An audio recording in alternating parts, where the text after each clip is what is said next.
આરતી કરતી વખતે ન કરો આ ભૂલો।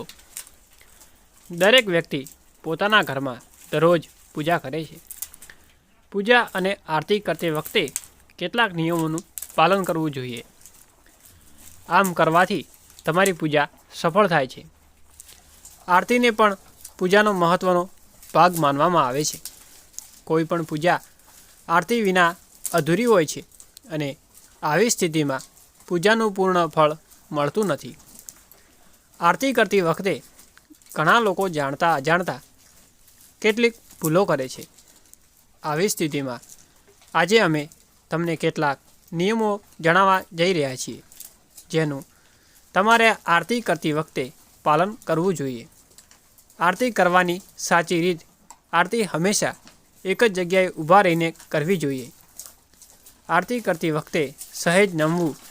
આરતી કરતી વખતે ભગવાનના ચરણોમાં 4 વાર નાભી તરફ, 2 વાર મુખ તરફ, 1 વાર અને શરીરના તમામ અંગો તરફ 7 વાર ફરવું જોઈએ।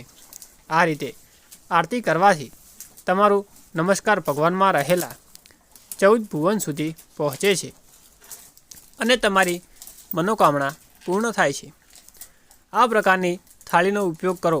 આરતીની થાળી માટે તાંબા, પિત્તળ કે ચાંદીની ધાતુ સારી માનવામાં આવે છે। આરતી કરતાં પહેલાં આરતીની થાળીમાં ગંગાજળ, કુમકુમ, ચોખા, ચંદન, ફૂલો અને ફળો અથવા મીઠાઈઓ જેવી બધી જરૂરી વસ્તુઓ રાખો।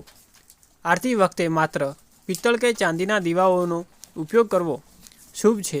આ સિવાય તમે માટી અને લોટના દીવાનો પણ ઉપયોગ કરી શકો છો। આ નિયમોનું પાલન કરો।